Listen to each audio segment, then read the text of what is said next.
أعوذ بالله من الشيطان الرجيم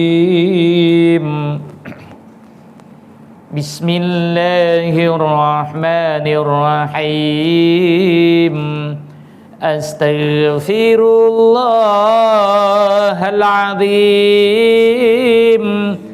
أستغفر الله العظيم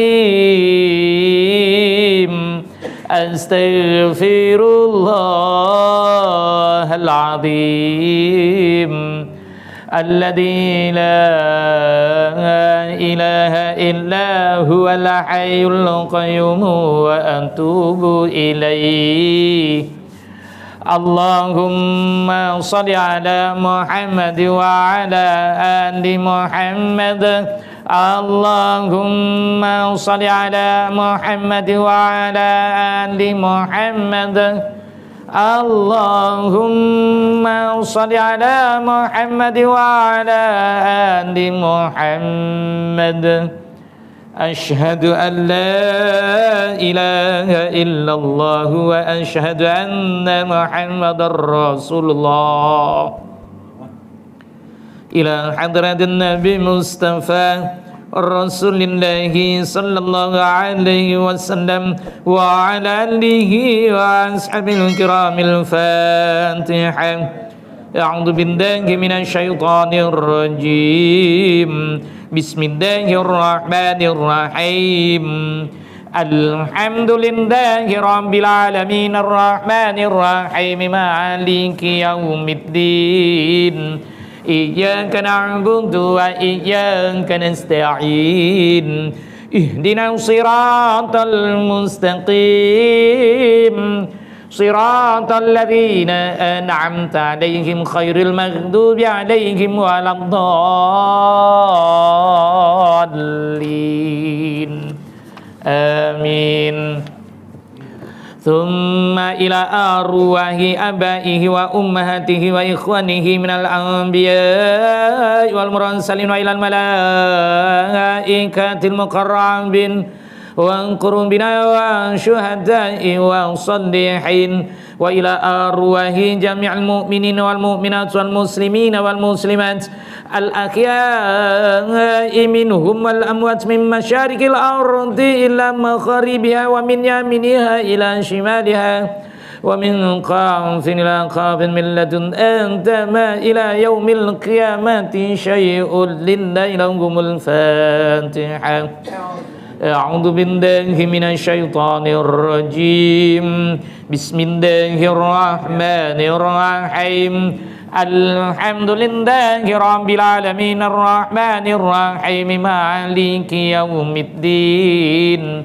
إياك نعبد وإياك نستعين اهدنا الصراط المستقيم صراط الذين أنعمت عليهم خير المغضوب عليهم ولا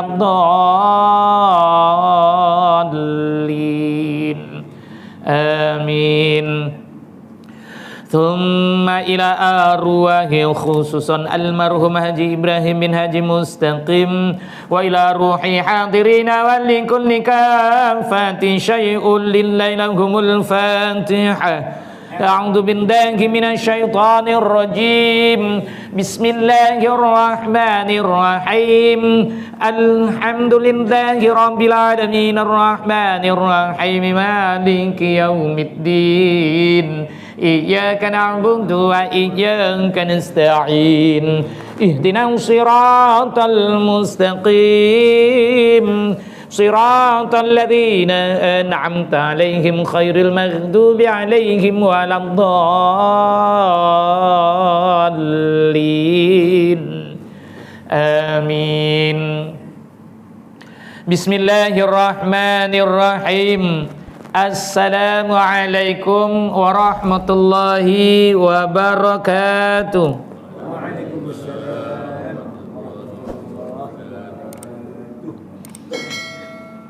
Alhamdulillah. Alhamdulillahi nahmaduhu wa nasta'inuhu wa nastaghfiruh wa na'udzu billahi min syururi anfusina wa sayyiati a'malina. May yahdihillahu fala mudilla lahu wa may yudlilhu fala hadiya lahu. Asyhadu an la ilaha illallah wahdahu la syarika lahu wa asyhadu anna Muhammadan abduhu wa rasuluh sallallahu alaihi wa ala alihi wa ashabihi wa man tabi'ahum bi ihsanin ila yaumiddin. Rabbi shrah li sadri wa yassir li amri wahlul 'uqdatam min lisani yafqahu qawli. Subhanaka la ilma lana illa ma 'allamtana innaka antal alimul hakim. Rabbana iftah bainana wa baina qaumina bil haqq wa anta khairul fatihin. Allahumma iftah li bi futuhil arifin fa fahamnaha Sulaiman wa kullan atayna hukman wa ilma wa sakharna ma'a Dawud al jibala yusabbihna wat tayr wa kunna fa'ilin. Allahumma yassir wa la ta'sir fa inna taysir kulla 'aysir 'alaika yasir. Allahumma tamim bil khair bi rahmatika ya arhamar rahimin. Amin ya rabbal alamin. Amma ba'd. Alhamdulillah wa syukrulillah wa la haula wa la quwwata illa billah. Yang dimuliakan, yang dikasihi Imam Masjid Jami' Kampung Seri Gading, Batu Pahat Johor, yang dihormati, yang dikasihi pengurusi dan seluruh ahli jabatan kuasanya, yang dihormati, yang dikasihi para imam, para bilal, bapak haji, bapak ibu, hadirin hadirat rahimakumullah. Pertama-tamanya rafa syukur kepada Allah Subhanahu wa taala pada petang yang mulia, pada malam yang berbahagia ini kita duduk seketika di halaman syurga Allah Subhanahu wa taala.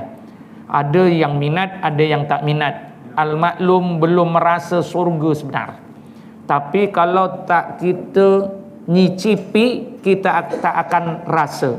Tahu nyicipi? Anda apa yang nyicipi? Dicicipi.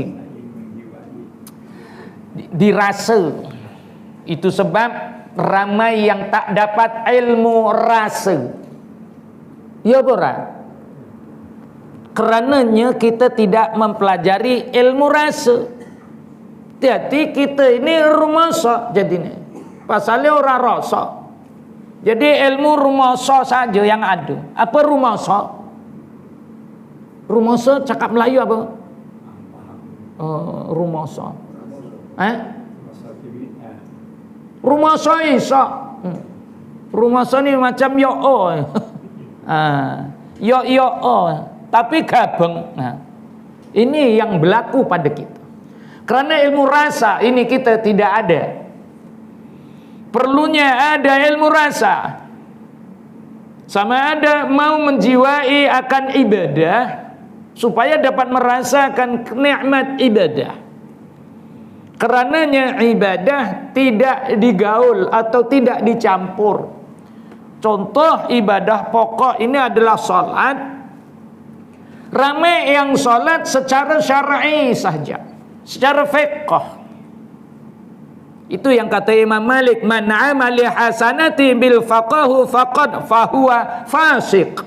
Siapa yang beramal hanya berpandukan fiqh saja, fasik orang tu. Tahu fasik? Berdosa besar.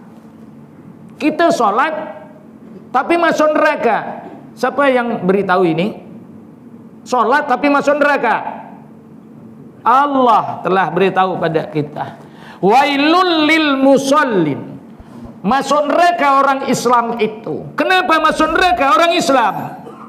Alladzina hum an salatihim sahun. Salatnya aku tolak.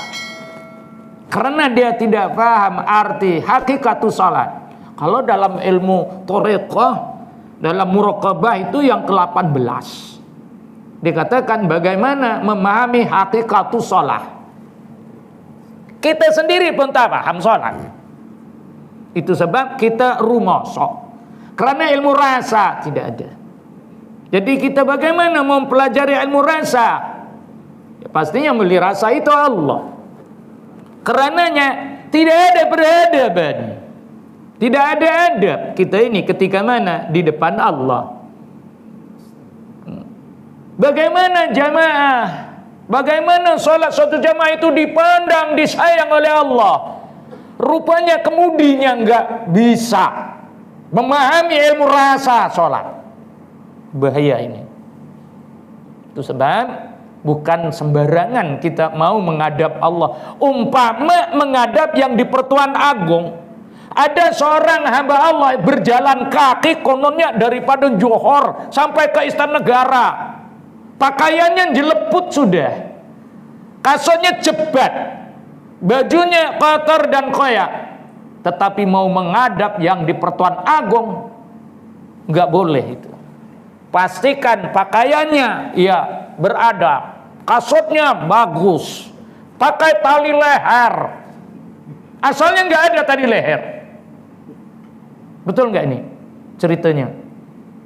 Dari mana? Dari Kulai Johor katanya. Berjalan kaki karenanya protes kononnya. Tapi nggak boleh bertemu Agung juga. Yang boleh bertemu jumpa dengan siapa deh? Hanya setia usaha sulit saja. Kerannya kurang beradab. Kita dengan yang Maha Agung bagaimana beradaban? Karenanya kata Imam Malik lagi, barang siapa yang beramal terus tasawuf terus, itu namanya zindik, itu sesat. Enggak boleh, perlu ada duanya. Jadi wa man jama'al bainahuma faqad, kata Imam Malik, wasalli illal haqiqatu salat. Kalau kamu gabungkan dua ini baru kamu faham hakikat salat itu. Itu sebab jangan lakukan ibadah secara syar'inya saja. Kita kurang beradab. Jadi adabnya bagaimana? Wah ini kalau boleh adakan satu seminar khusus untuk salat berjamaah. Seminar sudah ada seminar dong di sini. Rasulullah mau mendirikan salat khususnya 3 hari 3 malam dong. 3 hari 3 malam kita udah khusus nggak? Kalau belum mengikut sunnah baginda Rasul. Jadi bagaimana? Adakan program. Bagaimana sholat berjamaah mengikut baginda Rasulullah. Kita ini semuanya ngikut-ngikutan aja. Tapi tak dapat yang disebut 27 derajatnya itu bagaimana? Karena peradaban tidak diletak. Itu sebab orang ilmunya banyak, tapi adabnya nggak ada. Macam mana? Ini yang menjadi masalah. Kurang adabnya. Biar ilmunya sedikit. Kata Pak Kiai itu cakapnya bensitik tapi kemeletik. Apa kemeletik itu? Adab dan istiqomah. Bukan kemeletik, bukan. Yang disebut kemeletik itu beradab dan istiqomah walaupun sedikit. Itu sebab wajib dipelajari akan ilmu hakikoh ini. Kalau tidak dipelajari, ya sholatnya kita itu aja. Sholat di tepi jalan aja. Semua orang sama aja. Itu sebab harus kita pikirkan apa yang Imam Malik pesan. Lakukan ibadah, gabungkan antara fiqh dan tasawuf. Itulah yang Allah kendaki. Itu sebab dalam peradaban sholat, ya ketuanya memainkan peranan yang terlalu kuat, terlalu jelas. Ya, saya ambil satu saja yang baginda Rasulullah tegak. Ketika mana kita mau sholat berjamaah, Allah tidak akan pandang jamaah itu. Benarlah kata baginda Rasulullah dalam sabdanya, ya, disebutnya oleh baginda Rasulullah, ya ti'alan nasi zamanu yusallun wala yusallun. Akhir zaman masjid surau penuh sholat berjamaah, tapi Allah nggak pandang sholatnya. Sholatnya nggak dipandang. Kenapa? Karenanya peradaban tidak ada. Apa pertamanya? Rasulullah apa pesannya? Rasulullah pesan ini sungguh-sungguh. Itu sebab tanya yang apa ini, yang sudah ada ilmu ini. Ini pesan Pak, saya jurusnya kepada para kemudi, para imam ini, tolong ambil berat. Allah tidak akan pandang sesuatu jamaah sholat itu selagi imam tidak memandang makmumnya. Tujuan apa? Mau sholat berjamaah. Kalau tidak dipandang makmum, bagaimana memandang makmum? Baginda Rasulullah hadap makmumnya. Sayyidina Umar Al-Khattab ketika sholat dipandang nggak? Bawanya pedang dong. Kalau tidak lurus, ya siap kakinya. Oke. Baru boleh menghadap Allah. Ini adab. Kalau tidak dipandang makmumnya, Allah tidak akan pandang dan tidak terangkat sholat kita. Kan rugi, nganggur itu. Itu sebab ilmu itu sangat penting, peradaban sangat penting. Ilmu sudah ada, adabnya nggak ada. Oh ini payah. Ya, jadi jangan kita ambil ringan benda ini.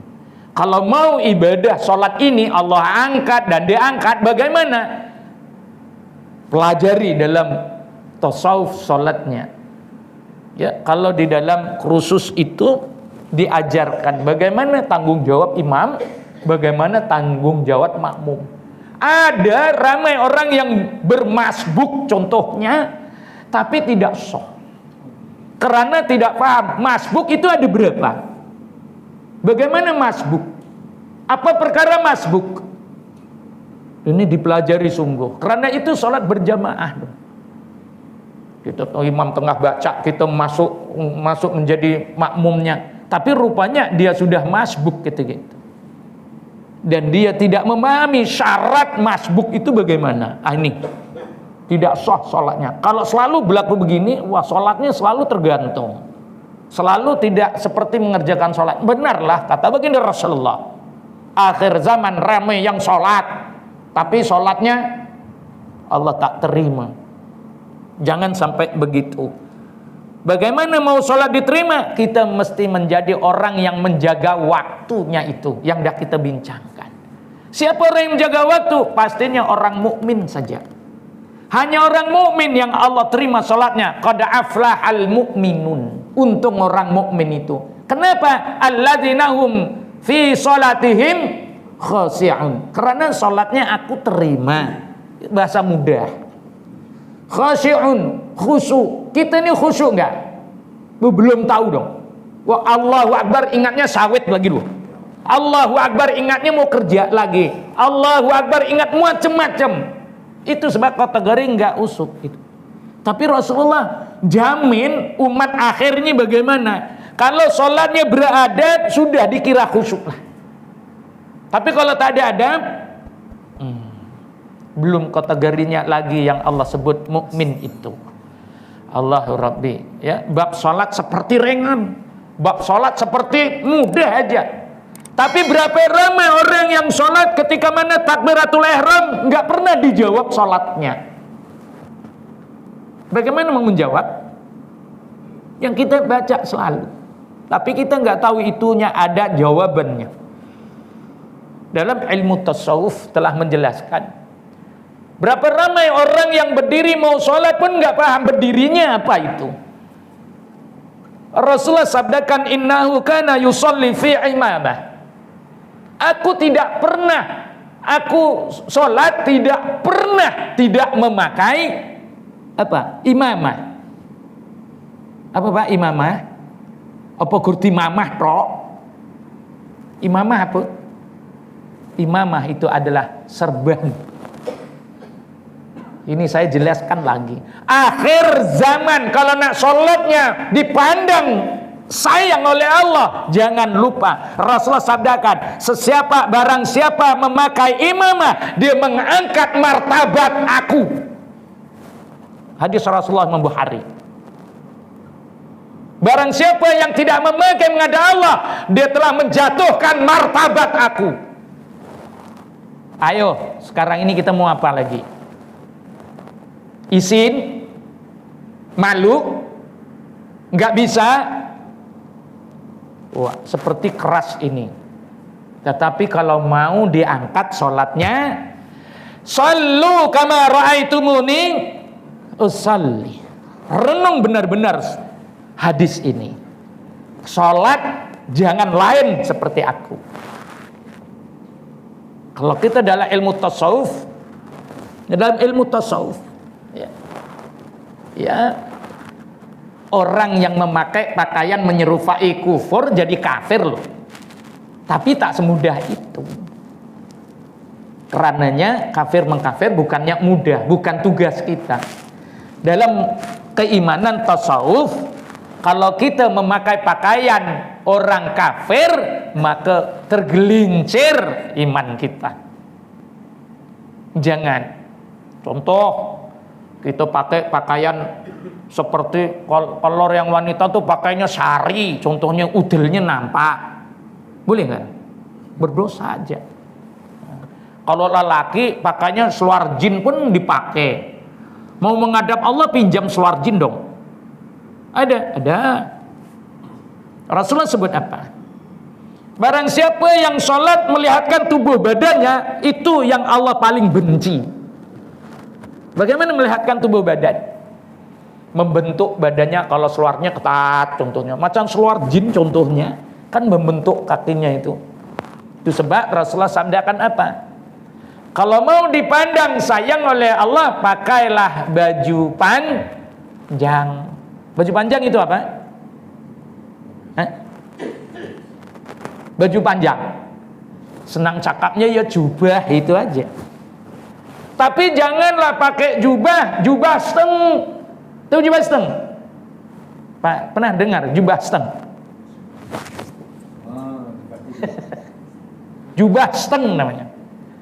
Itu kalau di Madinah, di Mekah, kalau sampai pakai jubah steng, dihalaunya keluar dari masjid. Kenapa? Ini kan baju tidur. Kamu mau sholat, balik. Jadi dalam hadis Rasulullah, barang siapa yang memakai baju steng, Rasulullah tegah. Kalau tegah bermaksud maksudnya dilarang, belum berdosa lagi, tapi makruh. Itu sebab orang yang sholat memakai lengannya pendek, hukumnya apa? Hukumnya apa, Pak? Makruh. Kenapa? Wah, kalau jumpa mau makwenya pakai slip cantik-cantik. Ada tak kita tengok orang di majelis bertemu dengan yang di Pertuan Agung pakai lengan pendek? Baju dia pakai lengan pendek, tengok senang je dia. Ada tak pakai baju lengan pendek? Belum nampak lagi kan? Pakaiannya pasti ya yang formal. Pakainya kot kok, baju lengan kalau pas songkok-songkok, pakai tali leher, kasutnya ya bagus, nggak ada yang pakai slipper, pakai kain. Itu amsalan natribu alinas, perumpamaan diberi kepada manusia itu, la'allahum latafakkarun, untuk mereka ini fikir kalau jumpa yang di Pertuan Agung udah begitu, lagi yang Maha Agung itu bagaimana? Ya pastinya lagi baik, karena mau menghadap menentukan surga neraka dong. Jadi pesannya Imam Malik itu harus kita renung benar-benar, ya, jangan kita ambil ringan dong. Nah, lebih-lebih lagi dalam bab sholat berjamaah, kita merasakan udah 27 derajat kita dapat, tapi rupanya kok minus, nggak dapat 27-nya. Apa? Karenanya kita belum memahami status kita sebagai makmum itu. Makmum gelarannya ada berapa, Pak? Ada berapa tingkat makmum? Wis pirang tahun jadi makmum, imam ora pae ditekoni. Wong di kursi kuwi. Makmum ada berapa tingkat? Oh, Pak. Wis dadi makmum pirang tahun. Macam pelik. Itu sebab bab sholat bukan sembarangan. Makmum yang mempunyai 3 tingkat itu, di mana kedudukan kita sebenar? Pertama, makmum yang dinamakan kumpulan tamam. Kedua, golongan yang dinamakan apa? Golongan yang kedua, orang-orang pertama tamam, kedua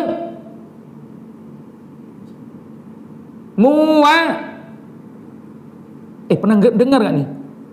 Orang golongan makmum muafik. Pernah dengar tak nih? Tanya Pak Imam. Dan yang ketiga, golongan makmum yang dinamakan masbuk. Masbuk ada berapa? Ini golongannya. Sebabnya wajib dipahami yang ini, sebab kita ada interaksi dengan imam, bukan sembarangan. Kalau kita tak mengikuti SOP seorang tamam, tak mengikuti seorang muafik, tidak mau mengikuti seorang yang masbuk, sholatnya ya nggak sah dong. Ini tiga yang perlu wajib dipelajari, itu sebab sehingga diadakan khusus ya, untuk jamaah. Insya Allah akan diadakan di Muar Johor nih. Ya, saya bersama dengan Baitul Ummah, penganjurnya, untuk khusus 1 hari memahami sholat berjamaah. Apa itu sholat berjamaah? Bagaimana martabat 27? Bagaimana tanggung jawab imamnya? Bagaimana tanggung jawab makmumnya? Bagaimana kalau imam itu kentut? Bagaimana imam itu lupa kunut? Bagaimana imamnya lupa tahiyat awal? Bagaimana makmum mau rampas kuasa? Bagaimana makmum mengingatkan imam? Contohnya imamnya lupa tahiyat awal. Imam sudah mau bangun, yang belakangnya mau ungkap apa? Boleh jadi batal, boleh jadi tak batal. Ini belajar benar-benar. Main sembrono aja jamaahnya rosak. Itu sebab kita kena paham mana yang rukun, mana yang muakkad, mana yang sunat, mana yang sunat, mana yang sunat aja. Oh, ini kena pahami dalam sholat itu sendiri. Banyak sangat benda-benda yang kita kena tahu. Ini sunat, ini sunat muakkad, ini sunnah dan sunat. Nah, ini yang rukun, yang ini yang wajib. Kena tahu. Barulah tak rosak salat kita. Benarlah kata Allah ya dalam firman-Nya, aqimis shalah, belajarlah ilmu salat. Jangan terus dirikan, belajar dulu. Rasulullah pun belajar dulu dong. Kembalinya Rasulullah bertemu dengan Allah, Rasulullah terus sholat nggak? Enggak. Rasulullah sampainya waktu subuh sudah cerah, Rasulullah nggak sholat lagi. Rasulullah pun pikir bagaimana mau sholatnya. Maka sebelumnya waktu gelincir matahari, Jibril sampai, apa yang dipesan oleh Allah, Jibril terus memberi khusus kepada baginda Rasulullah. Tiap waktu itu dia ajar. 3 hari 3 malam dong. Kita khusus sudah ada 3 hari 3 malam nggak? Udah. Kalau belum ada sunnahnya. Sholat yang kita dirikan belum sunnah lagi. Kenapa? Ikut sunnah kena khusus dulu. Bagaimana berdirinya? Bagaimana mengangkatnya? Bagaimana mau rukuknya? Bagaimana sujudnya? 3 hari dong. Kita rukuk sujud sepodo ae loh. Nah, ini yang kena faham. Jadi jangan kita abaikan mengenai pemahaman yang disebut oleh Imam Malik, wa man jami'a bainahuma faqad wasalla illa haqiq. Barulah adanya benar katanya. Kalau tidak ada. Jadi sahabat yang dirahmati Allah, kekadangnya kita ini Rasulullah suruh sholat macam Rasulullah. Nah, ini selalu saya beritahu. Kita ini golongan ahlul sunnah wal jamaah. Ahlul sunnah wal jamaah. Jangan, nah ini pesan saya, jangan tidak ada satu pun sunnah di diri kita ketika menghadap Allah Subhanahu wa taala. Jangan tidak ada satu sunnah pun ketika mana menghadap Allah Subhanahu wa ta'ala. Ubah kita ini. Kalau orang dulu-dulu, kalau usianya sudah menganjak 50, 60, Kalau sholat selalunya yang tidak ditinggal apa? Orang tua kita dulu lah. Kalau sholat yang nggak pernah ditinggal, walaupun dia nggak pakai serban, apa yang dia tidak ditinggalkan? Apa Pak? Kain plekat pun jadi disangkut. Karena Rasulullah sadarkan, janganlah kamu sholat hanya tidak menutupi bahumu. Bukan tidak baju. Hadis disambung lagi, jangan hanya satu pakai pakaian. Oh saya double Ustaz, dalam baju dalam pagoda 2. Lagi jubah dah. Itu dikira 1. Kalau orang dulu, walaupun dia ridanya itu enggak ada, dia pakai kain plekat aja disangkut. Ya enggak? Dulu kan? Karena dia tahu. Kita ini sekarang tak ada rida yang ada makin ditaruh bawah. Apa fadilatnya? Rida itu diletak tempat sujud. Fadilat apa itu? Rasulullah tak buat begitu. Rasulullah menyangkutkan seperti mana Abu Bakar As-Siddiq lupa membawa ridanya, nggak berani dia mau jadi imam dong. Aku malu di depan Allah karena tak mengikut Rasulullah. Tapi orang sahabat disuruh juga dikeluar seketika. Keluar daripada masjid. Apa yang dicari? Dicarinya apa sahabat? Tali unta. Diambilnya tali unta, lalu disangkut di lehernya, baru dia boleh sholat. Sampai begitu. Karena dia malu benar di depan Allah. Kita ini dah jadi dreba, kadang tak tahu malu. Ada. Karenanya belum merasa ibadah yang belum merasa, jadi kita tak rasa malu. Ini bagaimana mau merasa? Adab masuk masjid saja nggak ada kok. Apa adabnya mau masuk masjid? Adabnya apa Pak? Ini kan udah dibilangin dong. Mau masuk rumah orang pastinya memberi salam dong. Lah ini kan rumahnya Allah, udah bagi salam enggak? Bagaimana memberi salam? Lantas Allah jawab. Apa salamnya? Innallaha wa malaikatahu yusalluna 'alan nabi. Wong kita masuk selawat kok enggak? Bagaimana Allah mau menjawab? Ayo masuk, marhaban, marhaban. Ini kita adabnya. Nak masuk rumah Allah pun enggak beri salam. Kan namanya kita seperti perampok. Masuk rumah orang enggak ada beri salam, terus masuk aja. Wa imma kita ini sebagai suami contohnya, balik ke rumah nanti istri kita rumah, jangan tak diberi salam dong. Itu biadab namanya. Bagi salam. Assalamualaikum warahmatullah. Atau assalamualaikum. Jangan assalamualaikum. Itu salam orang Jawa. Oh, saya selalu kena. Istri saya kata, orang Jawa gitu ke bi. Kom itu hukumnya apa? Mim yang mati. Izhar safawi. Izhar berapa harkat? Izhar berapa harkat Pak? 1. Jadi assalamualaikum itu je lah. Kalau komnya panjang nanti dijawab kom ke belakang. Nanti dah jadi atu kom. Dulu kan pernah banyak cerita dia. Antu apa? Antu kum. Pasal komnya panjang sangat. Itu tak boleh. Dari segi tajwid haram hukumnya. Baik mendapat fadilat tapi kena laknat. Itu sebab nak kena kita faham. Bagilah salam. Salamnya macam mana? Sekali kita berselawat Allah balasnya 10 kali. Kalau lagi banyak kita selawat, lagi banyak Allah balas. Suruh masuk.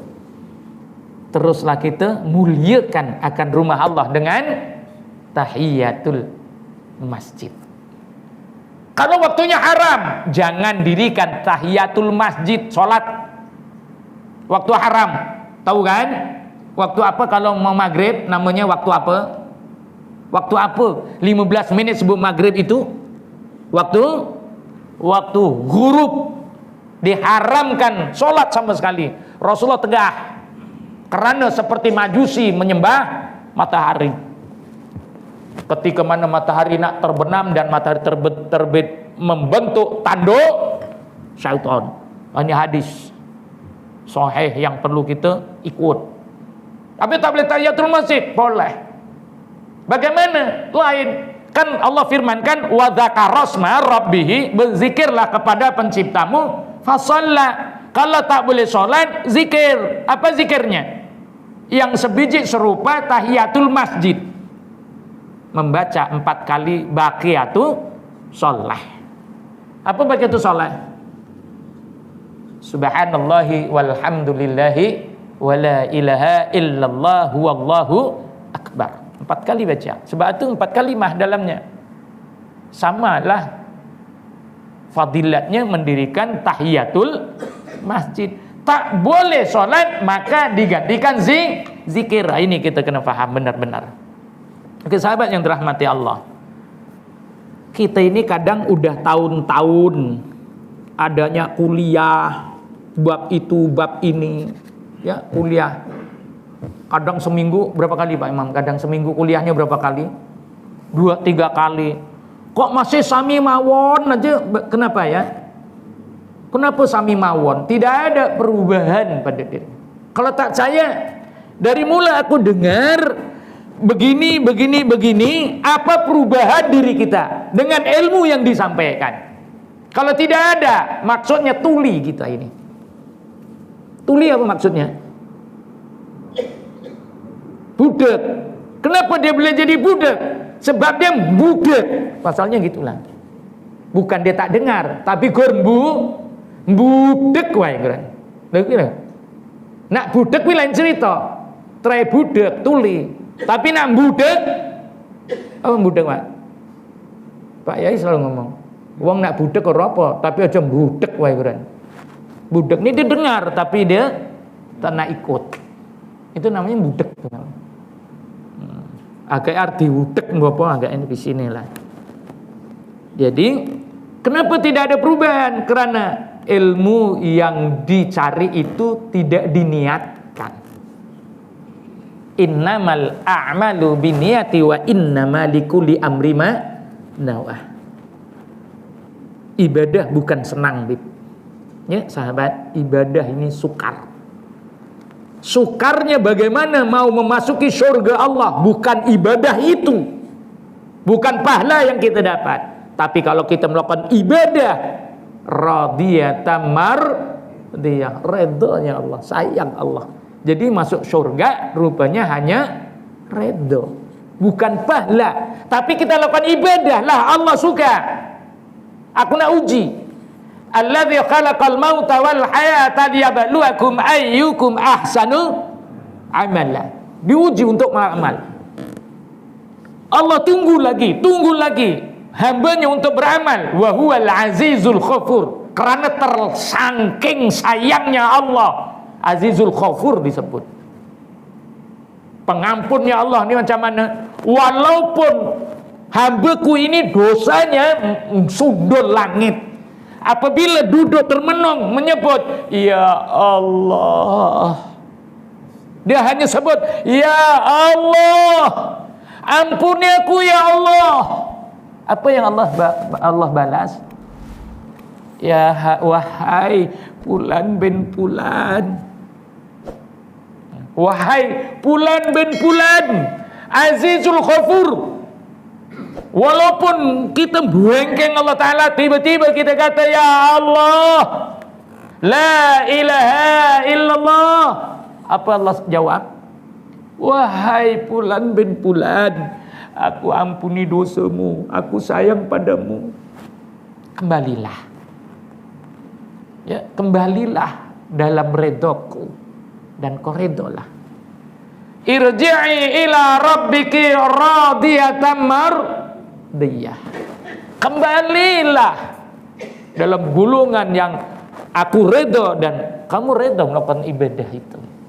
Barulah bagaimana mendapatkan redo? Fadkhuli fi ibadi. Lakukanlah ibadah, kata Allah. Barulah kata Allah, wadkhuli jannati, masuklah surga. Mana yang kondak? Tapi syaratnya itu, fadkhuli fi ibadi, kena lakukan ibadah yang diperintah. Semak lepas kita dah bincangkan Solat itu ada berapa waktu? Solat ada 7 waktu. Solatnya 9 solat yang perlu dilakukan, 40 rakaat untuk menjadi orang yang beriman. Ini sudah kita bincangkan, udah. Jadi hari ini nak mengulas lagi bagaimana peradaban di depan Allah Subhanahu wa taala, sehingga para ulama tasawuf telah meletakkan bahwa setiap kali sholat mempunyai 5 pandangan. Ini juga kita udah bincangkan. Tapi pahami benar hakikat sholat. Mau sholat pandang mana, mau angkat pandang mana, berdiri pandang mana. Karena ini ingat selalu 5 kedudukan itu, ya. 5 pandangan dalam sholat. Pertamanya pandangan tawaruk, tengok hadapan. Keduanya tawadu, tengok tempat sujud. Ketiganya pandangan tawasul, ketika mana ruku memandang anggota yang kekal menghadap kiblat. Anggota apa yang kekal menghadap kiblat? Ibu jari kaki kanan. Ibu jari kaki kanan. Ketika ruku memandang ibu jari kaki kanan, namanya pandangan tawasul. Pandangan yang keempatnya namanya pandangan nafsi ataupun tasawuf halus. Dan yang kelimanya namanya pandangan tasyahud. Pandangan tasyahud ke mana? Pandangan nafsi ketika mana orang itu sujud meletakkan nafsinya di bumi ini. Disebut dalam ilmu thariqah, disebut latifatun nafsi. Di mana letaknya itu? Karena itulah yang mengontrol pemikiran kita. Sehingga hanya kalimah Allah saja yang izin untuk diletakkan di situ. Dan yang kelimanya disebut pandangan tasyahud. Pandangan tasyahud adalah 2 tempatnya. Kalau pandangan tawaruk 5 tempatnya, pandangan tawadu 1 tempatnya, pandangan tawasul 1 tempat, pandangan nafsi 1 tempat, pandangan tasyahud 2 tempat. Di mana 2 tempat itu? Ketika mana tasyahud dibaca, ya, tahiyat itu dibaca, at-tahiyyatul mubarakatus salawatut thayyibatu lillah, maka pandanglah di antara 2 lututmu. Antara 2 lutut, tengok itu. Ketika mana tasyahud terungkap asyhadu an la ilaha illallah, saksikanlah jari tasyahud itu sebagai bukti kita mendirikan salat. Tengok dia. Kerana pandangan ni pandangan menuju pandangan tawaruk sana. Tengok sana depan gitu. Jadi tengok jari syahadah. Ini adalah secara tasawufnya. Secara fiqh tempatnya tempat sujud aja. Kita berdiri sujud, kita rukuk sujud, kita duduk ya tempat sujud. Itu aja tempatnya. Tapi dalam tasawuf dipecah-pecah. Kenapa? Sebab ada cerita-ceritanya tu. Para ulama tasawuf telah meletakkan begitu. Jadi nak kena faham. Kita di dalam Allah kurqat dari sunat. Itu yang saya sebut tadi. Yang sunat, yang sunat muakkad, yang sunnah dan sunat. Kita kena faham dengan yang ni. Jangan blender aja. Oke, sahabat yang dirahmati Allah. Dia masuk waktu belum? Baru sebut dia pun dah kendrong. Oke. Oke, sahabat. Pandangan tawadu, pandangan tawaruk ini dah dibincangkan lepas. Tapi kalau tidak diamalkan, kita mesti kedandapan. Kita masih lagi teraba-raba, belum faham hakikat solat. Ketika mana kalimah Allah terungkap, maka pandanglah depan. Kenapa kena pandang depan? Kerananya ketika mana para malaikat ini berada di sisi kita, mereka melihat akan asma Allah pada diri kita, berdoalah para malaikat, ya Allah ampunilah fulan bin fulan ini. Apa yang ada asma'nya? Asma' itu kat mana? Asma'ul Husna Allah 99. Dah sedia maklum. Kat mana sahabat? Renung diri kita. Hari ini aku solat maghrib, Aku pancarkan asma di depan Allah ke tak? Tanya diri kita. Selagi tidak dipancarkan, Allah kata, kau ni apa? Walillahil asmaul husna fad'uhu biha. Allah dah bagi tahu dah. Ketika seru Allah aja pancarkan asma-Nya. Itu sebab ketika mana kita sebut Allah, kena angkat tangan kita ni. Halakah dari sunat kok. Dia tak tahu. Asma-Nya ke mana sahabat? Kanan dan kiri tapak tangan kita ni. Ketika mana kalimah Allah, pancarkan. Bukan gitu. Ini bukan pancar, ini nak main solid. Wes kadung kaset belum? Tahu kaset? Ya gitu juga. Itu sebab hakikat belum dapat lagi. Karenanya rukun yang namanya tumakninah tak pernah dia adaptasikan dalam sholat. Inilah jadi masalah. Sholatnya tidak sah kalau tidak ada tumakninah. Tumakninah tu untuk apa? Untuk apa tumakninah? Apa? Memberhentikan setiap apa? Memberhentikan setiap apa, Pak? Pergerakan. Memberhentikan setiap pergerakan. Wa'imah yang tumat-mut pun suruh tumakninah. Kalau gitu diam dulu. Agaknya itu kasarnya gitu. Yang gerak tu apa? Tangan gitu. Yang tak tumakninah tu apa pasal? Gitu-gitu. Solat kita boleh jadi batal, sahabat. Dalam ilmu fiqh, bergerak lebih 2 kali, hukumnya apa? Hukumnya apa, Pak? 2 kali lebih, jadi 3 kali. Tak guna solat tu.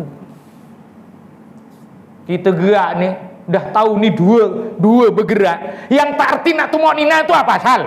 Pasal tak faham tumakninah dalam solat. Ya gitu juga. Yang ni dah 2 campur 2 berapa loh? Dah gitu lagi. Wah, ni kena keras sikit ni. Sebab belum paham lagi ni hakikatnya. Tumakninah tu untuk apa? Bukan untuk dating lah. Itu Maimunah. Ini tumakninah tu. Apa gunanya tumakninah? Di setiap rukun tu tumakninah pula ada 2. Satu dinamakan tumakninah fa'il, satu tumakninah qaul. Apa qaul ini? Tak boleh lah waladhdallin amin. Tak boleh lah, kena tumakninah. Tetapi sinonimnya dipanggil waqaf. Sama tak maknanya?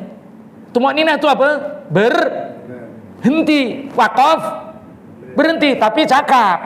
Yang ni itu sebab dia ada 2, tumakninah fa'il ke tumakninah qaul. Kalau faham hakikat ni, kita hati-hati. Tak boleh ni, dah 4 ni. Kerananya dalam ilmu fiqh, satu ruas bergerak dikira 1. Habis kali 2, macam mana? Kira berapa?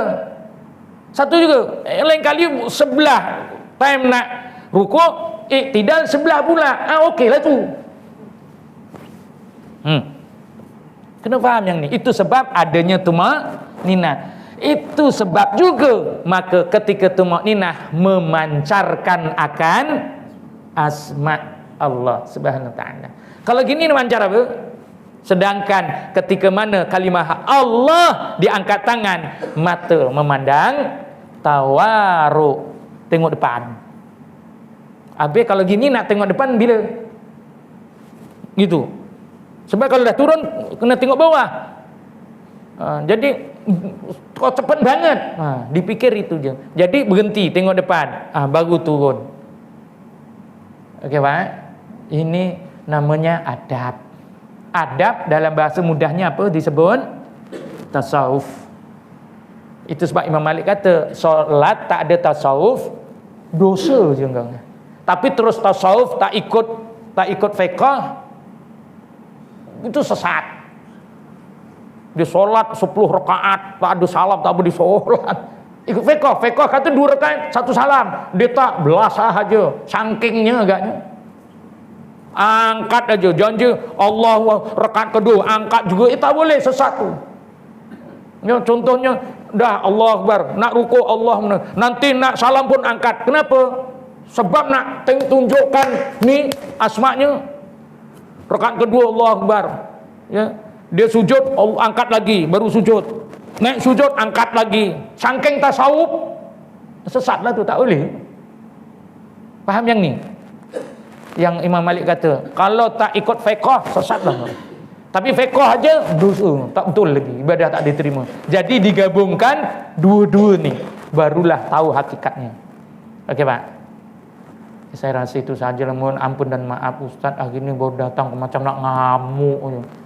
Sebab baru sahabat-sahabat baru maafkan saya, kan lepas raya. Buat lagi lah, apa lagi. Okey Pak, sebelum saya tutup ini, any idea, suggestion or question? Ada persoalan? Itu sebab dalam bab solat kalau tak ada persoalan kita pelik. Saya yang belajar ini pun banyak persoalan yang belum paham lagi hakikat solat. Sebab dalam ilmu muraqabah itu yang ke-18 itu memang terlalu dalam. Ini belum diceritakan kita solatnya nanti musafar, solatnya kita nak apa lagi. Ya Rabb, rupanya solat ini adalah pintu. Itu sebab dalam hakikatul solat apa yang disebut? Barang siapa yang memahami solat dan melakukan ibadah solat secara khusyuk dan ikhlas, umpama ia sudah membuka pintu syurga. Baca dalam hakikatul solat dia kata apa? Umpama sudah membuka pintu syurga. Itu sebab selesai saja solat kena bagi apa? Nak selesai solat bagi apa? Nak masuk syurga, bagi salam. Assalamualaikum, tengok depan warahmatullah. Nak masuk surga tu bagi salam tu. Kanan. Yang Allah sebut dalam surah Al-Kahfi itu apa? Orang-orang yamin disebut. Orang shimal, assalamualaikum warahmatullah. Kanan, assalamualaikum warahmatullahi wabarakatuh. Beza. Itu sebab dalam solat bagi salam sama. Kau ni nak masuk pintu mana ni? Kok sama salamnya? Dari ilmu tasawuf, salamnya lain. Salam pertama, assalamualaikum warahmatullahi wabarakatuh, seperti mana sabda baginda Rasulullah. Salam kedua, assalamualaikum warahmatullahi wabarakatuh. Barakahnya tak ada. Sebab bagi salam yang tak boleh dijawab tu. Kenapa? Dah nak masuk surga.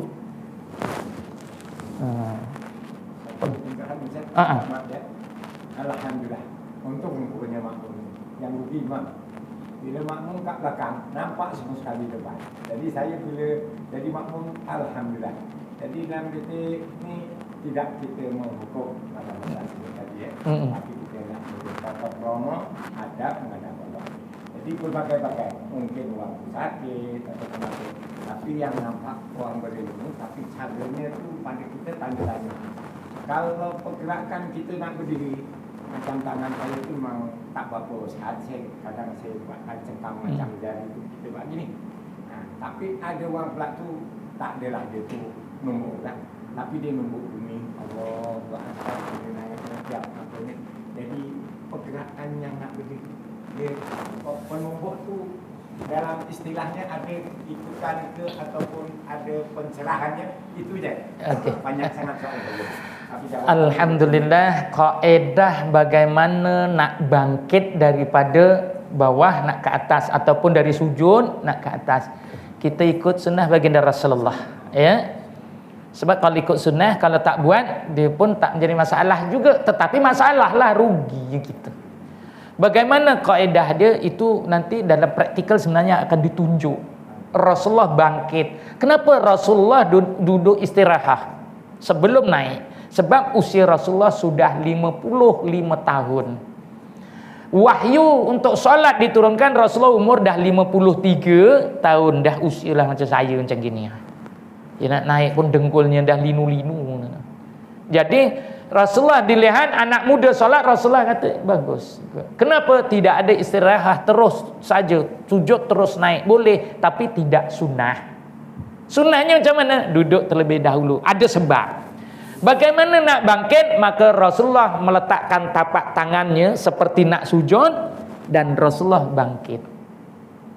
Ini daripada Abu Hurairah Imam Syafi'i.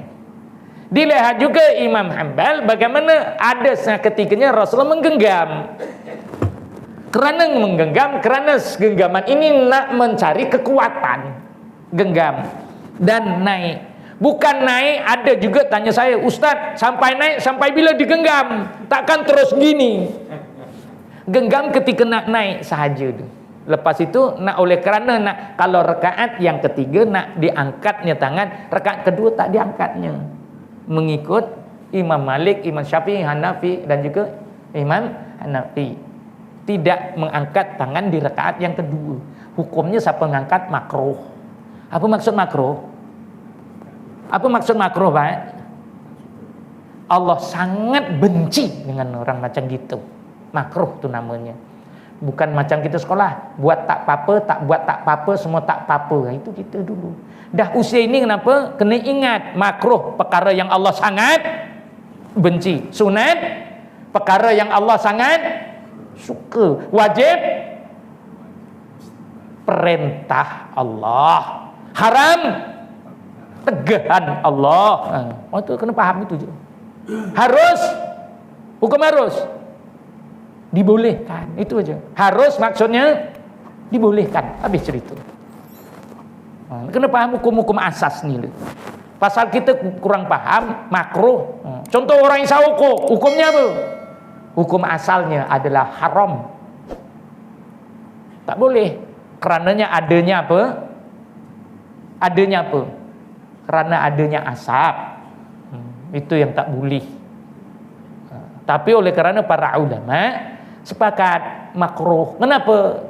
Tak rokok, tak masuk, tak ada ekonomi. Agaknya gitu.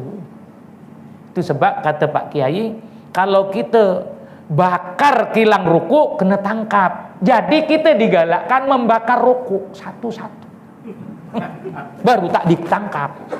Kalau ditangkap, bakar kilangnya kena tangkap. Kilang rokok. Tapi kalau membakar rokok satu persatu digalakkan. Kan tak betul namanya kan? Allahu Rabbi. Okey. Bagaimana orang yang gitu? Ada juga para ulama melihat Rasulullah genggam. Ketika itu Rasulullah uzur. Ya, kalau kebiasaan Rasulullah seperti nak sujud, tangannya getar tangan, lepas tu dia mengangkat terus naik ke atas. Itu sebab kita ni kadang gitu kekuatan kurang, jadi kena genggam. Boleh tak? Dibolehkan. Pokok pangkalnya boleh bangun, tak boleh bangun duduklah tu. Ayahnya kali bangun gue belak macam mana? Kan susah solatnya. Kan boleh duduk, tak payah bangun. Kenapa? Solat tu mudah. Tak boleh bangun, dengkulnya dah lecek, duduk je lah. Sama ada iftiras atau tawarruk, ataupun nak duduk bersila terpulang. Jangan nongkrong sudah. Itu je. Nak duduk kaki ke depan ke, nak bersila ke, kaki ke belakang ke, pokok pangkalnya namanya meletakkan punggung, itu saja. Namanya duduk. Kalau nongkrong, itu namanya ngeden. Jadi tak boleh. Nongkrong je. Okey, jelas. Alhamdulillah. Ya, nak genggam ke, nak gitu ke, tak ada masalah. Pesan saya kalau Ustaz nanti. Insya-Allah ya. Sebab dilihat juga Rasulullah pernah menggenggam. Sunahnya bagaimana? Meletakkan seperti nak sujud. Itu hadisnya. Seperti nak sujud, Rasulullah angkat badannya terus naik. Ya, itu sebab adanya nama duduk istirahat. Ya, duduk kita ada tawarruk, duduk iftirash, duduk istirahat.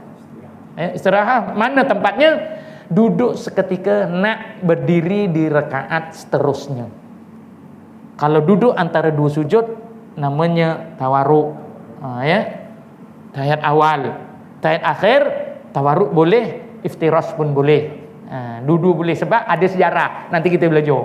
Sejarah kok tengok orang ni duduk tak tahiyat akhir pun. Tapi rupanya tahiyat akhir. Dah kita keliru. Jangan disalahkan. Oh tak sah macam ni. Jangan. Sebab dia tetap duduk.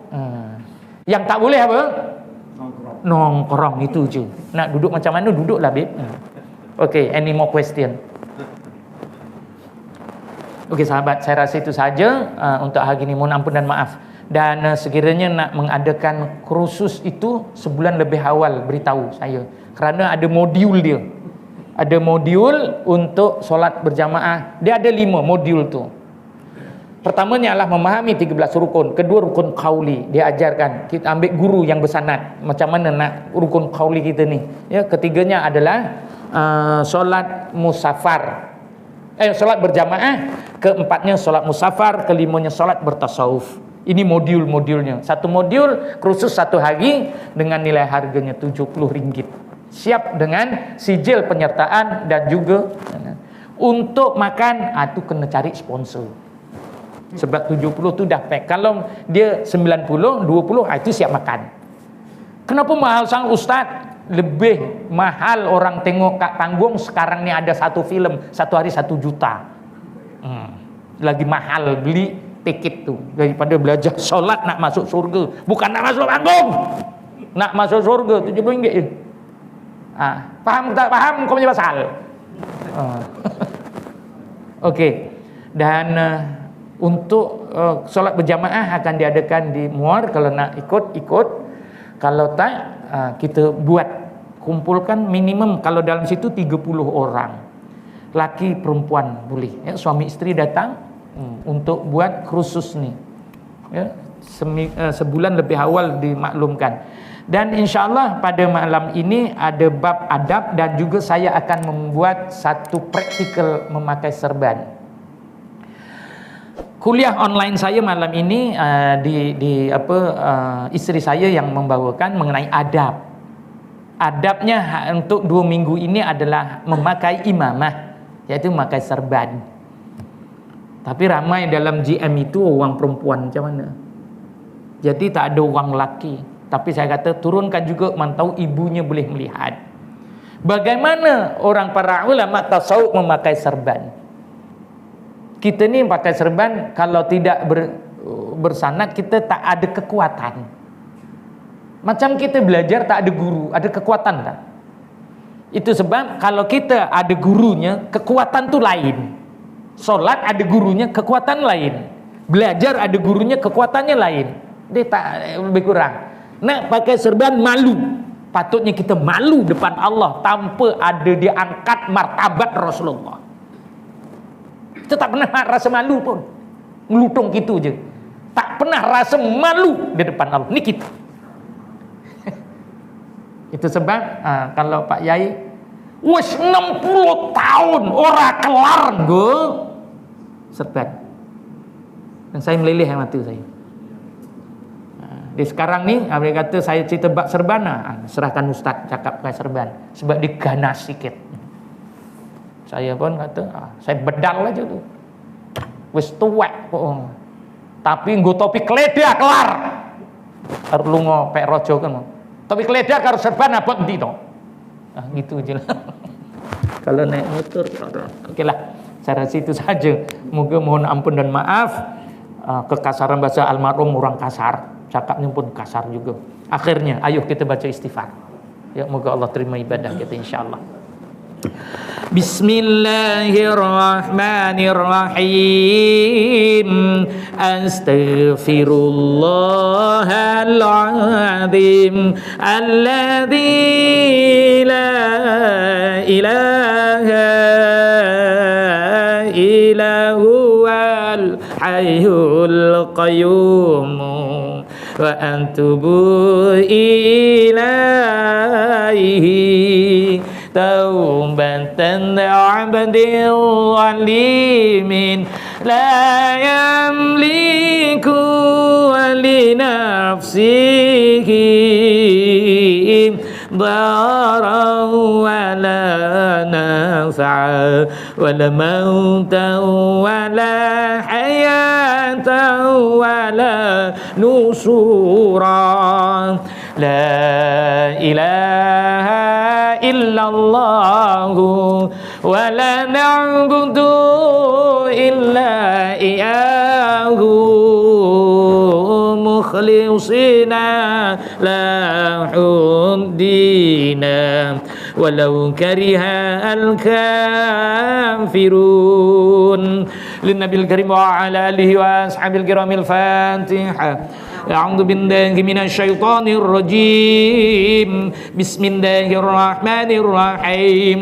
الحمد لله رب العالمين الرحمن الرحيم مالك يوم الدين إياك نعبد وإياك نستعين اهدنا الصراط المستقيم صراط الذين أنعمت عليهم خير المغضوب عليهم ولا الضالين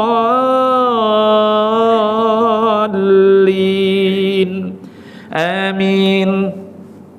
أعوذ بالله من الشيطان الرجيم. بسم الله الرحمن الرحيم. الحمد لله رب العالمين والعاقبة للمتقين ولا عدوان إلا على الظالمين والصلاة والسلام على أشرف الأنبياء والمرسلين سيدنا محمد وعلى آله وصحبه أجمعين. اللهم أشهد بأنك أنت الأحد الصمد الذي لم يلد ولم يولد ولم يكن له كفوا أحد. اللهم يا أول الأولين ويا آخر الآخرين ويا ذا القوة المتين ويا راحم المساكين ويا أرحم الراحمين. اللهم إنا نسألك وتوجه إليك بنبيك محمد نبي الرحمة يا سيدي يا رسول الله إن توسل بك إلى ربي. اللهم فاسع فيه في لقضاء لكل حاجة وأفوض أمري إلى الله إن الله بصير بالعباد. اللهم إنك عفو كريم تحب العفو فاعف عنا. اللهم يا رحمن يا رحيم يا شافي يا كافي يا معافي يا أرحم الراحمين يا رب العالمين. اللهم عافنا من كل بلاء الدنيا وعذاب الآخرة وشر الدنيا وشر الآخرة. غفر له لنا ولهم برحمتك يا أرحم الراحمين. اللهم اغفر لنا ذنوبنا ولوالدي وارحمهما كما ربنا صغارا ولجميع المؤمنين والمؤمنات والمسلمين والمسلمات الأحياء منهم والأموات. اللهم رب اجعلنا مقيم الصلاة ومن ذرياتنا ربنا تقبل دعاء. اللهم أعوذ بك من البراس والجنون والززم ومن سيل الأسقام. ربنا اكشف عنا عذاب إنا مؤمنون. ربنا آتنا في الدنيا حسنة وفي الآخرة حسنة وقنا عذاب النار. وقنا عذاب النار يا الله وقنا عذاب النار وأدخلنا جنة مع الأبرار يا عز يا غفر يا رب العالمين. اللهم اجعلنا جمعنا هذا جمعا مرحوما وتفرقنا من بعده تفرقا معصوما ولا تجعل اللهم فينا ولا معنا ولا ينبعنا شاكرا مطرودا ولا محروما. وهب لنا مسيئنا لمسنين ومقصرنا لعملنا كل بوجهك الكريم يا رب العالمين. وصلى الله على سيدنا محمد وعلى آله وصحبه وسلم والحمد لله رب العالمين. أقول هذا أستغفر الله العظيم لي ولكم وبالله التوفيق والهداية والسلام عليكم ورحمة الله وبركاته.